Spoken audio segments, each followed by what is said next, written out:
Hello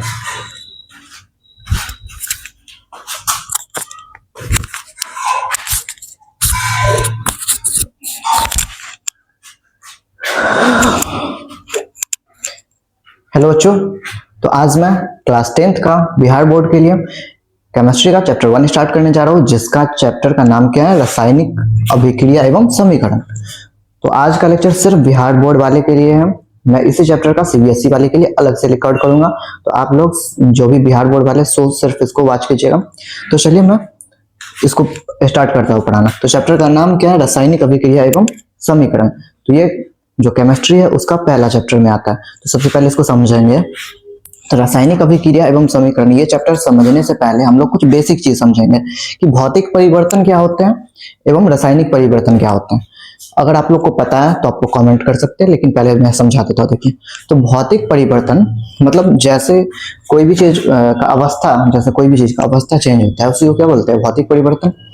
जैसे बर्फ का पिघलना, ये भी क्या है, भौतिक परिवर्तन, क्योंकि बर्फ पिघल गया, फिर से हम बर्फ को जमा भी सकते हैं। फिर से बर्फ, पानी का उबलना, ये सब भी क्या है, भौतिक परिवर्तन है। तो कोई भी ऐसा परिवर्तन जिसे हम फिर से उसे पिछले वाले जो परिवर्तन है वो वैसा में बदल सकते हैं। जैसे अगर हम लोग पानी को जमा दे तो जब उसको फिर से पिघला सकते हैं ना, तो ये सभी चीज क्या हो गए, जो रिवर्स हो जाए, पलट जाए, उस वैसे परिवर्तन को क्या बोलते हैं, भौतिक परिवर्तन।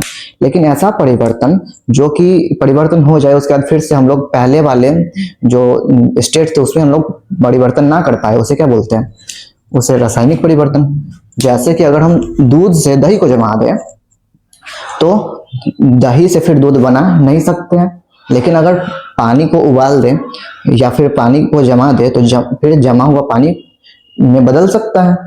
तो समझ में आप लोग को ये दोनों क्लियर हुआ होगा। देखिए, एक बार हम लोग डिफिनेशन भी समझा देते हैं। जैसे कि लिखा हुआ है, भौतिक परिवर्तन में केवल अवस्था बदलती है, कोई नया पदार्थ नहीं बनता।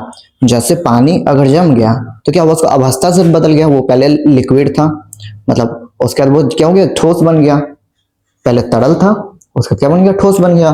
तो ये क्या हो गया, सिर्फ भौतिक परिवर्तन हो गया। जैसे एग्जाम्पल में दिया गया है, बर्फ का पिघलना, पानी का उबलना। और रासायनिक परिवर्तन का देखिए डिफिनेशन क्या लिखा हुआ है, हमेशा एक नया पदार्थ बनता है। जैसे अगर दूध से दही बन गया तो दूध दूसरा चीज था, दही क्या हो गया, अब फिर दही से हम लोग दूध को बना नहीं सकते हैं, तो ये क्या हो गया, रासायनिक परिवर्तन। जैसे लोहे पर जंग लगना, ये भी क्या एक रासायनिक परिवर्तन है। तो आई होप आप लोग को इतना समझ में आया होगा। जल्दी से इसको नोट डाउन कीजिए। मैं एकदम सब कुछ अच्छे से डिटेल में लिखाते जा रहा हूँ, तो आप लोग साथ साथ नोट्स बनाते चलिएगा। चलिए जल्दी से नोट डाउन कीजिए।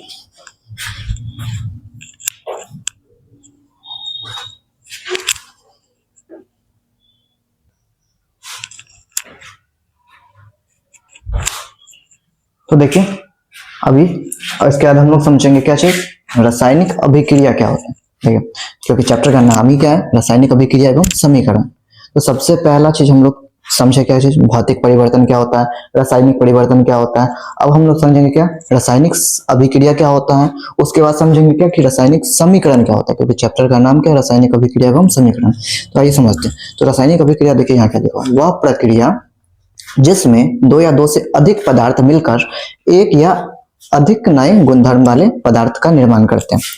जैसे दो या दो से अधिक चीज मिलके एक या एक से अधिक नए गुणधर्म वाले चीज बनाए। मतलब जैसे कि अगर मैग्नीशियम रिबन अगर ऑक्सीजन गैस की मदद से जला तो क्या बना दिया, मैग्नीशियम ऑक्साइड बनाया। तो मैग्नीशियम रिबन था पहले, लेकिन ये जो रिएक्शन हुआ उसके बाद क्या बना दिया, मैग्नीशियम का ऑक्साइड बना दिया। तो ये पहले जो रिएक्शन से पहले जो चीज था वो दूसरा चीज था, लेकिन रिएक्शन के बाद जो चीज बनी वो दूसरी चीज थे। यही चीज मैं आपको एक और एग्जांपल से समझाता हूँ। जैसे पानी का फार्मूला क्या होगा, आप लोग को तो याद होगा अभी। तो पानी का फार्मूला H2O होता है। H2O कैसे बना, हाइड्रोजन गैस और ऑक्सीजन गैस जब मिले तो क्या बना है, H2O वाटर। तो H2 पहले क्या थे, दो गैस थे, हाइड्रोजन भी गैस थे, ऑक्सीजन भी गैस थे, लेकिन उसके बाद क्या बना दिए, पानी बना दिए, H2O दोनों मिल करके। तो पहले रिएक्शन से पहले क्या थे, दो अलग गुणधर्म वाले चीज थे, लेकिन रिएक्शन के बाद नए प्रकार की चीज बना दिए। तो ऐसी प्रकार की चीज को क्या बोलते हैं, रासायनिक अभिक्रिया बोलते हैं। तो देखिए, इसको एक बार समझ से अच्छे से आप लोग पढ़ लीजिए। वह प्रक्रिया जिसमें दो या दो से अधिक पदार्थ मिलकर एक या अधिक नए गुणधर्म वाले पदार्थ का निर्माण करते हैं, उसे क्या बोलते हैं, रासायनिक अभिक्रिया। जैसे इसका उदाहरण हम लोग लिख सकते हैं, भोजन का पचना, श्वसन मतलब सांस लेना। उसके बाद मैग्नीशियम रिबन का जलना जो मैंने आपको अभी बताया है, उसके बाद दही का जमना, इसके बाद हाइड्रोजन ऑक्सीजन गैस मिलकर के पानी का बनना। इसी प्रकार से बहुत सारे रासायनिक अभिक्रिया हैं। तो आइए इसके आगे हम लोग समझते हैं कि जो बताया मैंने कि मैग्नीशियम रिबन जलता है किसके प्रेजेंस में, ऑक्सीजन गैस। ऑक्सीजन गैस कहाँ पे रहता है, वायु में, हवा में, क्योंकि हम लोग भी ऑक्सीजन गैस लेते हैं ना। तो ये दोनों मिलके क्या बना दिए, मैग्नीशियम ऑक्साइड बना दिए। और मैग्नीशियम रिबन और ऑक्सीजन गैस, देखिए रिएक्शन से पहले जो भी चीज मिले उस सभी को क्या बोलते हैं, अभिकारक। क्या बोलते हैं, अभिकारक। जैसे मैग्नीशियम रिबन और ऑक्सीजन गैस रिएक्शन होने से पहले, देखिए बराबर का साइन दिया गया, तो बराबर से पहले जो भी चीज लिखा रहता है वो लिखा रहता है कि रिएक्शन जो हुआ उससे पहले क्या क्या चीज मिले। तो मिले मैग्नीशियम रिबन और ऑक्सीजन गैस, तो जो चीज मिलकर के बनाए हैं उसको बोलते हैं अभिकारक। और रिएक्शन होने के बाद जो बना है उसको बोलते हैं उत्पाद। रिएक्शन होने से पहले जो चीज मिला है उसको अभिकारक, रिएक्शन के बाद जो चीज बनी है उसको उत्पाद बोलते हैं। तो इतना तो आप लोग को क्लियर हो चुका होगा। इसके आगे हम लोग अब समझेंगे रासायनिक समीकरण क्या होता है। देखिए इसके आगे मैंने आपको एक दो एग्जांपल आप खुद से भी और लिख सकते हैं, और आगे मैं बहुत सारा लिखाऊंगा ही, तो जल्दी से नोट डाउन कीजिए इसको।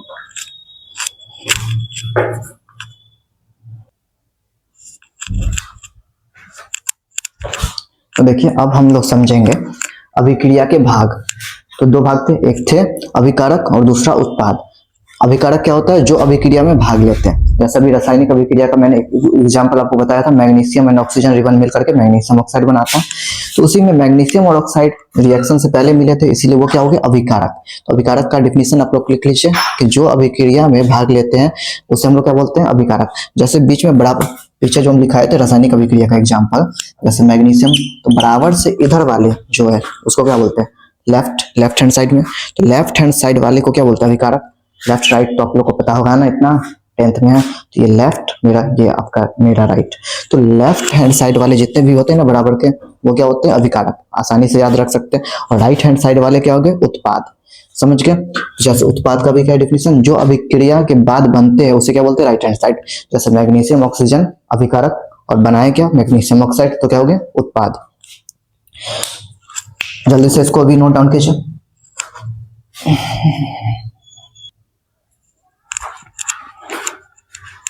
देखिए तो अब समझेंगे हम लोग रासायनिक समीकरण क्या होता है। रासायनिक अभिक्रिया तो समझ गए होंगे आप लोग अच्छे से। तो रासायनिक समीकरण क्या होता है, रासायनिक समीकरण देखिए, रासायनिक अभिक्रिया को प्रतीकों और सूत्रों द्वारा निरूपित करना। जैसे जितने भी रासायनिक अभिक्रिया है उसको उसके फॉर्मूला से या उसके सूत्र के द्वारा जो लिख देते हैं ना, वही क्या हो गया, रासायनिक समीकरण। जैसे मैग्नीशियम का रिबन ऑक्सीजन की मदद से जल करके क्या बनाता है, मैग्नीशियम ऑक्साइड बनाता है। तो यहाँ पे मैग्नीशियम को Mg से डिनोट करते हैं, ऑक्सीजन को O2 से डिनोट करते हैं, और मैग्नीशियम ऑक्साइड को MgO से डिनोट करते हैं। तो यही क्या हो गया, ये सूत्र के द्वारा जो लिखे वही विधि को क्या बोलते हैं, रासायनिक समीकरण। देखिए जैसे रासायनिक अभिक्रिया को प्रतीकों और सूत्रों द्वारा निरूपित करना ही क्या होता है, रासायनिक समीकरण होता है। जैसे मैग्नीशियम का रिबन ऑक्सीजन से जला, मैग्नीशियम ऑक्साइड बना, तो मैग्नीशियम को Mg से डिनोट करते हैं, ऑक्सीजन को O2 से डिनोट करते हैं, और मैग्नीशियम ऑक्साइड MgO से डिनोट करते हैं। तो मैग्नीशियम क्या था, सॉलिड था, ऑक्सीजन क्या है, गैस है, मैग्नीशियम ऑक्साइड भी क्या है, सॉलिड है। तो यही चीज क्या हो गया, रासायनिक समीकरण। आप लोग को 30 तक एलिमेंट याद होने चाहिए, तत्व। अगर नहीं याद होंगे तभी दिक्कत आ सकता है इसमें। तो अगर 10th का केमिस्ट्री अच्छे से समझना है तो 2-3 चीज अच्छे से आप लोग को आना चाहिए पहले।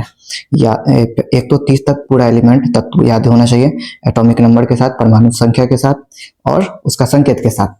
इसके बाद वैलेंसी निकालना आना चाहिए, उसका वैलेंस इलेक्ट्रॉन, ये सभी चीज पता होना चाहिए। देखिए तो ये क्या है, यह एक असंतुलित समीकरण है। ये क्या है, एक असंतुलित समीकरण है, क्योंकि यहाँ जो रिएक्शन हुआ उससे पहले जितने भी मैग्नीशियम थे उतने उसके बाद भी होना चाहिए, जितने ऑक्सीजन थे उतने उसके बाद भी होना चाहिए। देखिए इधर मैग्नीशियम 1 है, इधर भी मैग्नीशियम 1 है। मैग्नीशियम तो संतुलित है, लेकिन ऑक्सीजन इधर देखिए 2 है, इधर 1 ही है। इसीलिए इस प्रकार के समीकरण को क्या बोलते हैं, असंतुलित समीकरण, क्योंकि ये दोनों तरफ बराबर नहीं है। क्योंकि कोई भी अभिक्रिया होते हैं ना, तो उसमें जो अभिक्रिया से पहले का द्रव्यमान अभिक्रिया के बाद के द्रव्यमान के बराबर होते हैं। ये क्लास 9th का कॉन्सेप्ट है, जो law of conservation of mass जो था ना, मतलब मास मतलब द्रव्यमान कंजर्व होते हैं उसके अकॉर्डिंग। तो देखिए, तो इसी जो असंतुलित समीकरण है उसी का दूसरा नाम क्या है, कंकाली समीकरण। ये याद रखना है कि ये जो असंतुलित समीकरण है उसका दूसरा नाम क्या है, कंकाली समीकरण। और यहाँ देखिए, मैग्नीशियम का जो रिबन है वो उजला कलर का धातु है, उजला धातु है, और जो कि हवा में जलता है। मैग्नीशियम का रिबन हवा में, ऑक्सीजन मतलब हवा, हवा में क्या होता है, मैग्नीशियम जलता है। और मैग्नीशियम ऑक्साइड का कलर क्या है, सफेद पाउडर। और सफेद को हिंदी में क्या बोलते हैं, श्वेत। ये याद रखना है क्योंकि बहुत सारे बुक में श्वेत लिखा रहता है और बच्चे को पता ही नहीं होता श्वेत क्या होता है। तो श्वेत सफेद को ही बोलते हैं, समझ गए। तो चलिए अब इतना जल्दी से नोट डाउन कीजिए।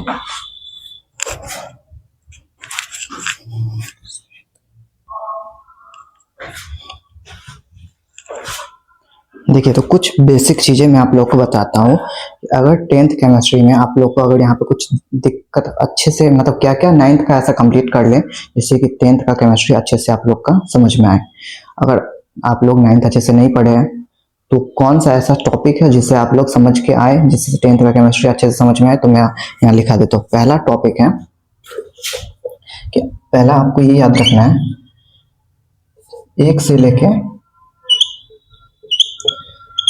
30 तक तत्व याद करना है।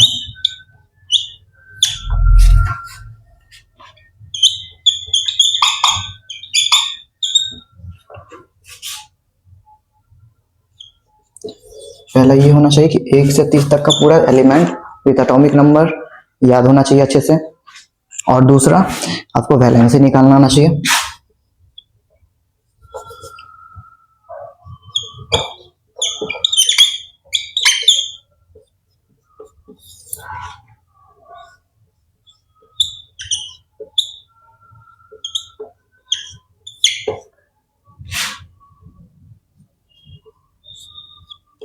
और तीसरा, आप लोग को फार्मूला बनाना आना चाहिए। आयंस वगैरह पता होना चाहिए, फार्मूला बनाना आना चाहिए।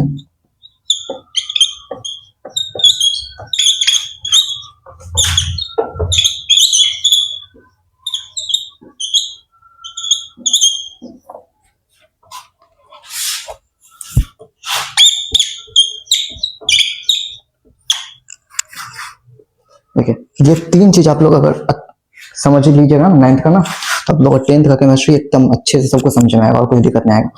इसके अलावा ज्यादा चीज समझने का जरूरी नहीं है। एक तो आयंस वगैरह समझ लीजिए, चार्ज जैसे हाइड्रोक्साइड आयंस पे चार्ज क्या होते हैं, माइनस में होते हैं, प्लस में होते हैं, ये सब चीज जो बेसिक आयंस है, जैसे कार्बोनेट का फार्मूला, आयंस, ये सब चीज आप लोग को पता होना चाहिए। इसके बाद वैलेंसी निकालना आना चाहिए और 1 से 30 तक एलिमेंट याद होना चाहिए विद एटॉमिक नंबर। तो आप लोग को 10th का केमिस्ट्री अच्छे से समझ में आएगा। अगर इसमें आप लोग को ये तीनों में कोई भी चीज समझना हो, अगर जैसे वैलेंसी वगैरह, तो आप लोग कीजिएगा कमेंट, मैं वैलेंसी निकालना आप लोग को समझा दूंगा 1 से 30 तक का। इसका फार्मूला भी बनाना मैं सिखा दूंगा। तो चलिए अब आगे हम लोग समझते हैं इसके आगे।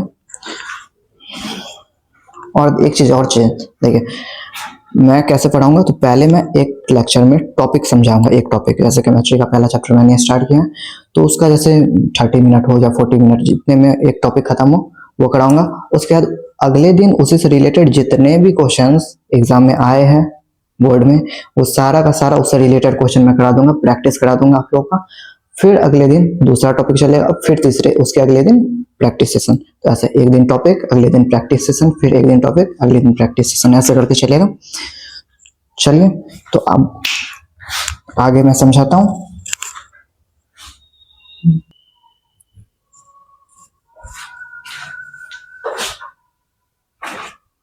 तो अब हम लोग समझेंगे रासायनिक समीकरण, संतुलित रासायनिक समीकरण क्या होता है। देखिए, इससे पहले हम लोग समझे थे असंतुलित रासायनिक समीकरण क्या होता है।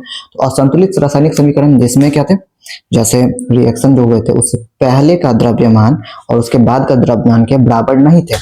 जैसे मैग्नीशियम रिबन ऑक्सीजन से रिएक्ट करके मैग्नीशियम ऑक्साइड बनाए थे, तो मैग्नीशियम तो सेम था दोनों तरफ, लेकिन ऑक्सीजन दोनों तरफ, ऑक्सीजन के जो परमाणु थे, एटम, वो बराबर नहीं थे। तो अगर दोनों तरफ संतुलित होना चाहिए। संतुलित रासायनिक समीकरण क्या होते हैं, वह समीकरण जिसमें अभिकारकों जो रिएक्शन से पहले होते हैं उसको अभिकारक बोलते हैं, रिएक्शन के बाद उत्पाद। उत्पादों दोनों तरफ प्रत्येक तत्व के परमाणुओं की संख्या समान होती है। तो अब जितने भी परमाणु दोनों तरफ सेम होना चाहिए, समझ गए। जैसे कि एग्जाम्पल से समझिए, जैसे यहाँ मैग्नीशियम रिबन जला ऑक्सीजन के प्रेजेंस में बनाया मैग्नीशियम ऑक्साइड। तो मैग्नीशियम एक है, इधर भी एक है, ऑक्सीजन इधर दो है, इधर एक ही है। तो ये क्या है, असंतुलित, लेकिन संतुलित होना चाहिए। जो रिएक्शन से पहले जितनी है उतनी रिएक्शन के बाद होना चाहिए। तो ऑक्सीजन इधर दो है, तो ऑक्सीजन को दो इधर भी बनाना पड़ेगा, इसीलिए दो से क्या करना पड़ेगा, गुना।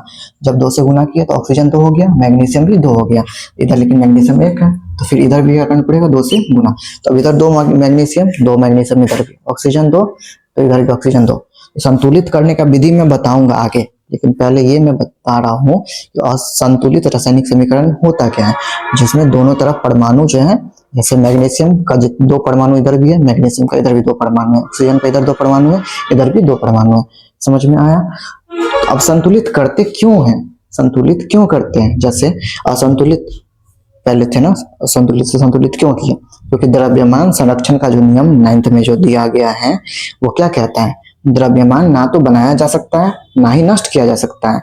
कोई भी केमिकल रिएक्शन में, कोई भी रिएक्शन में क्या होता है, जितने द्रव्यमान पहले होते हैं रिएक्शन से पहले, वही रिएक्शन के बाद उतने द्रव्यमान की चीज होता है। ये समझ में आया? जल्दी से इसको भी नोट डाउन कीजिए। अब आगे हम लोग समझेंगे कि कैसे हम लोग इसे संतुलित करते हैं। संतुलित करने का विधि मैं बताऊंगा।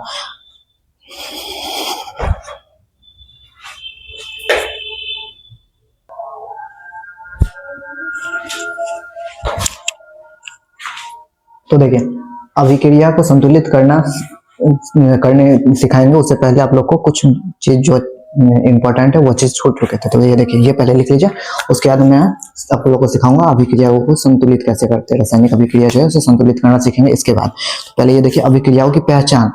तो जो रासायनिक अभिक्रिया हुआ है वो पहचानेंगे कैसे कि हाँ रासायनिक अभिक्रिया हुआ है। तो ये 4 तरीका है जिससे हम लोग पहचान सकते हैं कि हाँ रासायनिक अभिक्रिया हुआ है। या तो अवस्था में परिवर्तन हो जाए, जैसे सॉलिड ठोस तरल बन जाए, या तरल ठोस बन जाए, या ठोस गैस बन जाए, तो ये सभी चीज मतलब अवस्था बदल गया।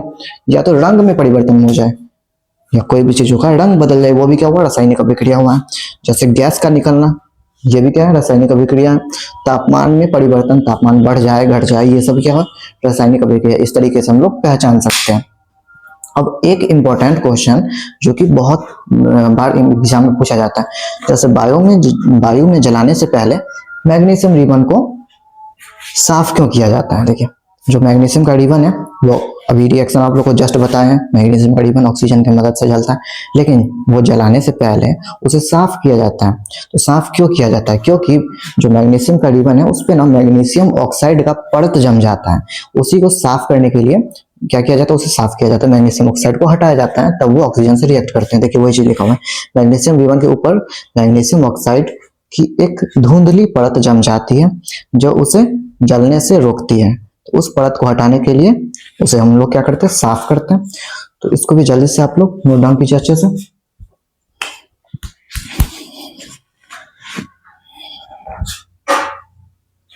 अब हम लोग बैलेंस करना सीखेंगे, संतुलित रासायनिक समीकरण सब।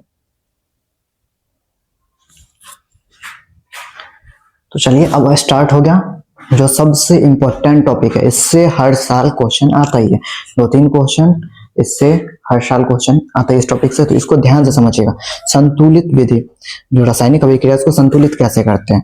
तो बुक में यही चीज पढ़िएगा तो 3-4-5 पेज में लिखा हुआ है, जो पढ़ के आप लोग को अच्छे से क्लियर ही नहीं होगा कि कैसे संतुलित करते हैं। तो 4 लाइन में हम समझाते हैं, कोई भी कितना डिफिकल्ट भी क्वेश्चन हो आप उसे संतुलित कर पाएंगे। तो पहले क्या करते हैं, धातु को संतुलित करते हैं। जो रासायनिक अभिक्रिया है उसे हम लोग क्या करते हैं, सबसे पहले धातु को संतुलित करते हैं, उसके बाद अधातु को करते हैं, उसके बाद ऑक्सीजन को करते हैं, लास्ट में हाइड्रोजन को करते हैं। अगर इस ऑर्डर में हम लोग बैलेंस करेंगे, संतुलित करेंगे, तो हर एक कितने भी डिफिकल्ट क्वेश्चन हो वो संतुलित हो जाएंगे। तो याद रखना, पहले धातु, उसके बाद अधातु, उसके बाद ऑक्सीजन, सबसे लास्ट में हाइड्रोजन, ऐसे संतुलित करेंगे। तो इससे रिलेटेड अभी हम लोग जितने भी क्वेश्चन एग्जाम में आए हुए हैं वो सभी अभी करेंगे।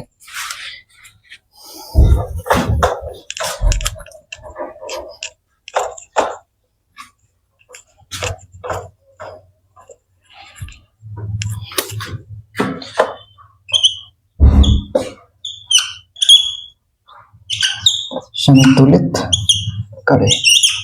क्वेश्चन देखिए क्या करना है, सभी रिएक्शंस को संतुलित करना है। तो क्वेश्चन नंबर 1, तो पहला क्वेश्चन है Fe plus H2O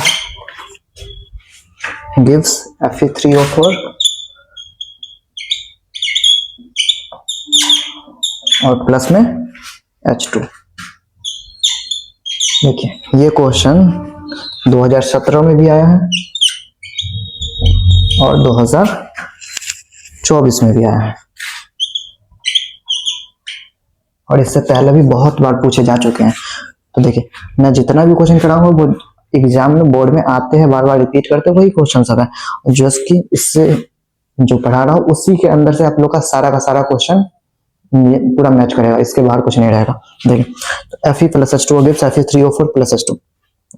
देखिए इधर पहले क्या करते हैं, विधि क्या है, पहले धातु को, फिर अधातु को, फिर ऑक्सीजन को, लास्ट में हाइड्रोजन को। तो Fe मतलब आयरन, आयरन क्या है, धातु है। तो पहले धातु को करेंगे, इधर 1 है और इधर 3 है, तो यहाँ पे क्या करना पड़ेगा, 3 से इसको गुना करना पड़ेगा। अब इसके बाद धातु, उसके बाद देखिए हाइड्रोजन और ऑक्सीजन ही है। तो सबसे पहले इसके बाद क्या करेंगे, ऑक्सीजन को करेंगे, लास्ट में हाइड्रोजन ना, तो ऑक्सीजन इधर 1 है, इधर 4 है। तो यहाँ पे क्या करना पड़ेगा, कभी भी ना इधर 4 बनाने के लिए यहाँ पे मल्टीप्लाई नहीं करते हैं, इसके पीछे करना पड़ेगा मल्टीप्लाई यहाँ पे। तो इसीलिए क्या करेगा, 4H2O हो जाएगा ये। तो यहाँ पे 4 मल्टीप्लाई जो की है ना, तो ये हाइड्रोजन के साथ भी मल्टीप्लाई हो गया।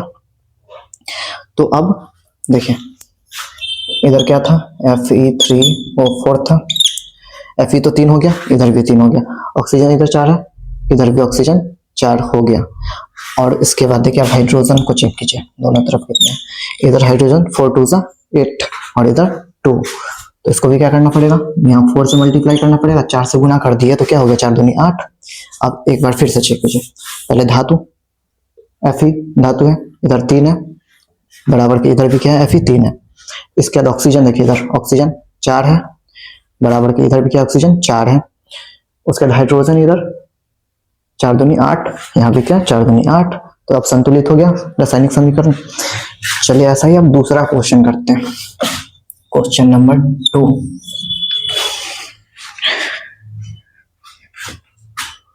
क्वेश्चन नंबर 2 है MnO2 plus HCl gives MnCl2 plus में H2O और प्लस में Cl2। देखिए ये क्वेश्चन है, MnO2 HCl MnCl2 प्लस में H2O प्लस Cl2। देखिए तो ये क्वेश्चन 2015 में भी आए हैं, 2021 में भी आए हैं। देखिए मैं यहाँ पे लिख दे रहा हूँ जिससे आप लोग को पता चले कि हाँ मैं रेलिवेंट क्वेश्चन करा रहा हूँ जो एग्जाम में आते हैं। देखिए तो मैग्नीशियम इधर क्या है, एक, इधर भी क्या, पहले देखेंगे इसमें कौन सा धातु है, पहले धातु को संतुलित करते हैं। तो हाइड्रोजन भी गैस है, क्लोरीन भी गैस है, ऑक्सीजन भी गैस है, तो ये सब अधातु है। तो मैग्नीशियम को सबसे पहले करेंगे, मैग्नीशियम क्या ठोस है, धातु, मैग्नीशियम इधर 1, इधर भी मैग्नीशियम 1, मैग्नीशियम तो संतुलित है।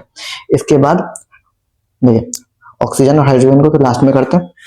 क्लोरीन, क्लोरीन क्या अधातु है, क्लोरीन इधर 1 है, इधर 2 है, तो इधर क्या करना पड़ेगा, 2 से गुना करना पड़ेगा। लेकिन यहाँ तो नहीं कर सकते, मैंने भी बताया था कभी भी गुना पीछे करते। देखिए तो अब यहाँ देखिए क्लोरीन भी 2 हो गया। अब इसके बाद ऑक्सीजन को करेंगे, 3rd नंबर। देखिए ऑक्सीजन 2, इधर कितने देखते हैं, 1 मिनट। देखिए यहाँ क्लोरीन 1 था, इधर 2 और 2 4 था। देखिए यहाँ भी है 4 क्लोरीन है, तो इसके लिए यहाँ पे कितने 4 से गुना करना पड़ेगा। अब क्लोरीन हो गया, ऑक्सीजन देखिए 2 इधर है और इधर 1 ही है, तो ऑक्सीजन के लिए यहाँ पे क्या करना पड़ेगा, 2 से गुना करना पड़ेगा। अब ऑक्सीजन भी संतुलित हो गया। अब हाइड्रोजन यहाँ 4 है और यहाँ हाइड्रोजन 4 है, संतुलित हो गया। कितना आसान था देखिए। तो इसमें संतुलित करने के लिए क्या करना पड़ा, यहाँ पे 4 से गुना करना पड़ा, यहाँ पे 2 से गुना करना पड़ा, बस। देखिए आप एक मिला लीजिए, magnesium 1, magnesium 1, oxygen 2, oxygen 2, chlorine 4, chlorine 2 और 2 4, सबको संतुलित हो गया। चलिए ऐसा ही 2 क्वेश्चन हो गया। अब और क्वेश्चन ऐसा करेंगे।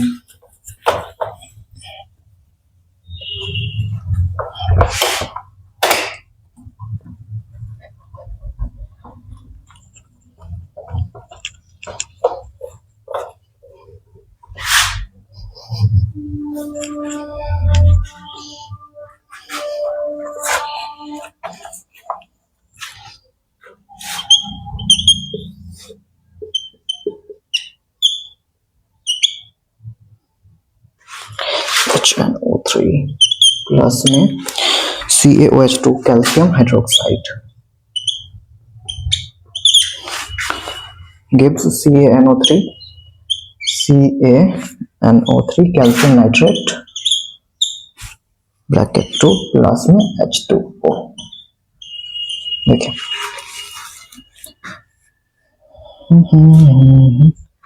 ये 2015 में पूछा गया है और 2020 में। देखिए अब इसको हम लोग बैलेंस करेंगे। देखिए हाइड्रोजन गैस है अधातु, नाइट्रोजन भी अधातु, ऑक्सीजन भी अधातु, ऑक्सीजन हाइड्रोजन अधातु, सिर्फ बचा क्या धातु? Calcium Ca। तो ये कैसे पता चल जा रहा है मुझे? क्योंकि मुझे याद है 1 to 30 तक, समझे एलिमेंट। आप लोग भी अगर 1 से 30 तक अच्छे से एलिमेंट याद कर लीजिएगा तो ये आसानी से देख के पता चल जाएगा। Ca किसका संकेत है? कैल्शियम का। कैल्शियम क्या होता है? धातु होता है। तो कैल्शियम धातु देखिए इधर एक है इधर भी एक है, तो कैल्शियम तो दोनों तरफ बैलेंस्ड है, संतुलित है।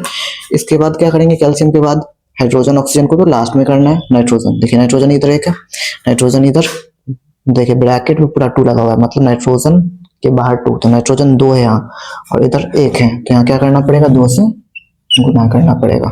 तो नाइट्रोजन 2 दोनों तरफ हो गया। अब इसके बाद क्या करेंगे? ऑक्सीजन को देखिए ऑक्सीजन 3 और यहाँ 2, 3 दूनी 6 और यहाँ ऑक्सीजन 2, तो 6 और 2 8। यहाँ पे भी देखिए 3 दूनी 6 और एक साथ ही है इधर, तो 8 बनाने के लिए क्या कर सकते हैं? यहाँ 2 से गुना कर सकते हैं, 2 और 3 दूनी 6, तो 8 हो गया। इधर भी ऑक्सीजन। अब इसके बाद किसको करेंगे संतुलित? हाइड्रोजन को। हाइड्रोजन इधर 2 है और इधर भी 2 है, तो टोटल 4 इधर भी हो गया और इधर भी 2 2 4, तो सारा चीज संतुलित हो गया। आप लोग इसको एक बार और चेक कर सकते हैं। अब क्वेश्चन नंबर 4 देखिए, क्वेश्चन नंबर 4 है sodium hydroxide plus sulphuric acid gives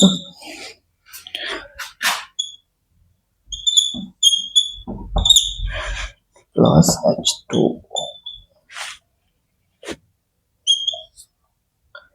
ये भी 2015 और 2020 दोनों साल पूछे गए हैं और इससे पीछे और इससे आगे बहुत बार रिपीट हुए ये क्वेश्चन, तो मैं जो खोजा हूँ उसमें 1-2 साल ही जो मिल पाए वो लिख पाए। देखिए अब सोडियम हाइड्रोक्साइड, तो सोडियम इधर 1 है उधर 2 है। पहले ये पहचानना है कौन धातु है कौन अधातु है। हाइड्रोजन गैस है अधातु, सल्फर भी अधातु, ऑक्सीजन भी अधातु, हाइड्रोजन भी अधातु, बच गया क्या? धातु सिर्फ सोडियम। तो सोडियम इधर 1 है इधर 2 है, यहाँ 2 से गुना करना पड़ेगा, सोडियम 2 हो गया बैलेंस। इसके बाद ऑक्सीजन, तो ऑक्सीजन इधर 2 है और इधर 4 है, तो टोटल ऑक्सीजन 6 हो गए।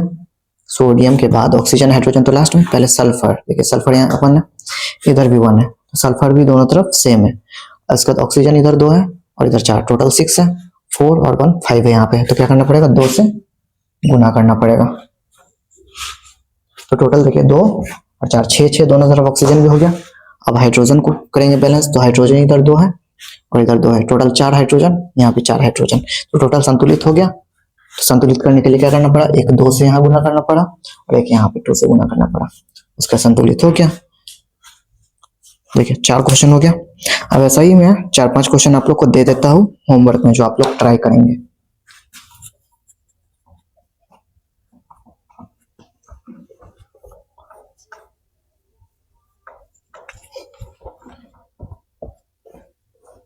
देखिए 4 तो मैं करा चुका हूँ क्वेश्चन, एक और करा देता हूँ, 5 करा ही देता हूँ, उसके बाद 5 होमवर्क में दे दूंगा। देखिए H2 plus Cl2 gives HCl। देखिए तो यहाँ सबसे पहले क्या करेंगे? हाइड्रोजन को तो लास्ट में करेंगे बैलेंस। क्लोरीन देखिए इधर 2 है, तो इधर क्या करना पड़ेगा? 2 से मल्टीप्लाई, तो इधर 2 क्लोरीन हो गए और 2 हाइड्रोजन भी, तो बैलेंस्ड हो गए, बस 2 से मल्टीप्लाई करना पड़ा। अब चलिए ऐसा ही और क्वेश्चन होमवर्क में देते हैं।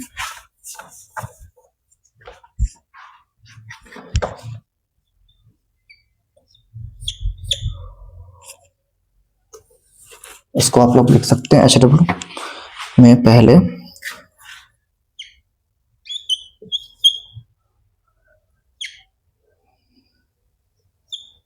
Na plus H2O gives NaOH plus में H2 गैस। देखिए इसके बाद 7वां क्वेश्चन,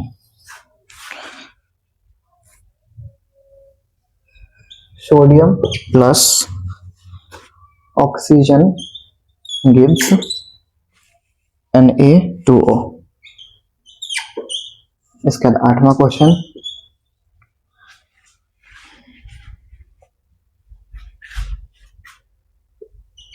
BaCl2 प्लस में AlSO4 thrice gives BaSO4 plus में AlCl3।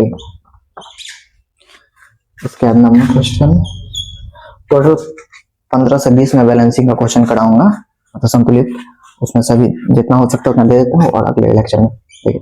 Cu2O प्लस में Cu2S गिव्स Cu प्लस में SO2। देखिए टोटल 9 क्वेश्चन हुए।